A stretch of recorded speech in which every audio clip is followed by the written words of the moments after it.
Hello বন্ধুরা, সবাই কেমন আছো? আশা করছি সবাই খুব ভালো আছো। আর আমি তো খুবই ভালো আছি। Welcome back to my channel. তো আজ আমার গলাটা একটু খারাপ আছে।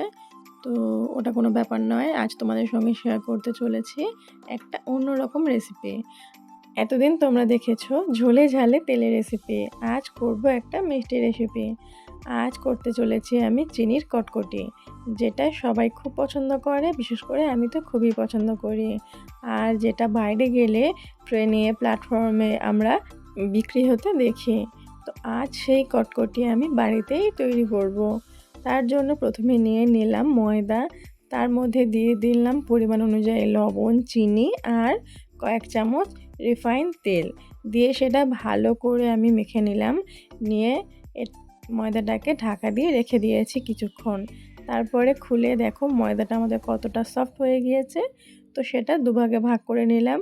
এবার ময়দাটাকে ভালো করে আমরা বেলে নেব, আর লেয়ার দিয়ে দিয়ে বেলে নেব যাতে কটকটিটা ভালো মচমচে হয়। তো প্রথমে দেখো হাত দিয়ে আমি ভালো করে একটা রুটি করে নিয়েছি, তাতে একটা লেয়ারও আমি দিয়ে দিয়েছি। এবার ভালো করে আমি বেলে নেব। আর যখন তোমরা বেলবে আমি তোমাদের বলবো ভালো করে লেয়ারটা দেওয়ার চেষ্টা করবে। লেয়ারটা ভালোভাবে দিলে তোমাদের কটকটিটা খুবই মচমচে হবে আর লেয়ারটাও ভালো পড়বে। সব সময় তো তোমরা ঝোলে ঝালে তেলের রেসিপি অনেক দেখেছো। একবার এই চিনির কটকটিটা বাড়িতে তৈরি করে দেখো, তোমাদের খুবই ভালো লাগবে। আর হ্যাঁ, চিনির কটকটিটা একটু কিন্তু সময় নিয়ে ভাজতে হবে। তো দেখো এখানে আমার রুটিটা লেয়ার দিয়ে দিয়ে বেলা হয়ে গিয়েছে। এবার এই রুটিটাকে আমি দুভাগে ভাগ করে নিলাম।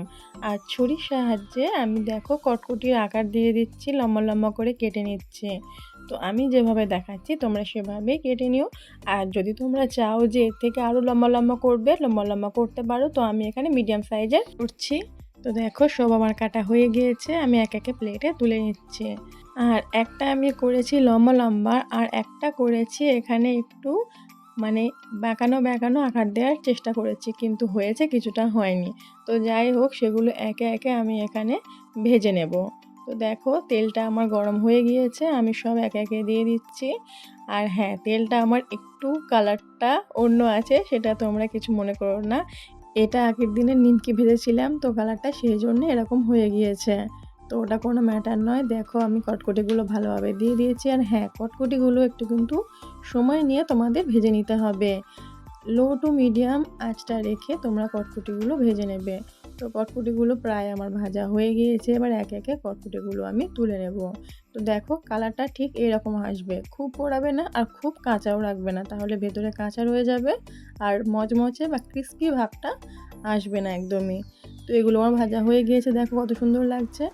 আর যেগুলো আমি একটু বাঁকানো শেপ দিয়েছিলাম সেগুলো একে একে এখানে আমি ভেজে নিচ্ছি।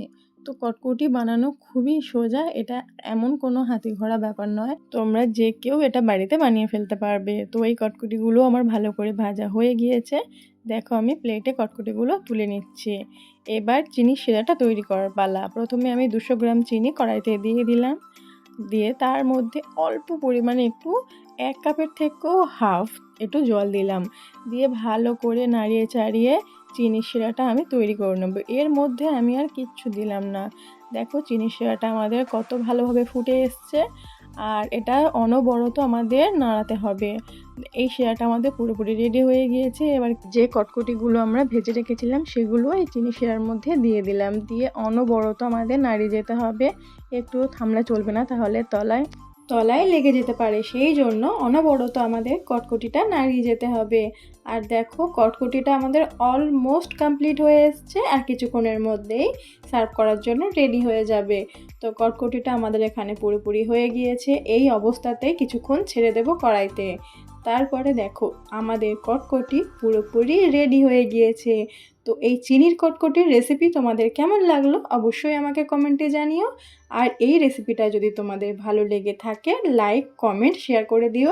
আর আমার চ্যানেলে নতুন বন্ধু হয়ে এই রেসিপিটা দেখে থাকলে চ্যানেলটি সাবস্ক্রাইব করে আমার পাশে থেকো। তোমরা সবাই ভালো থেকো। টাটা বন্ধুরা।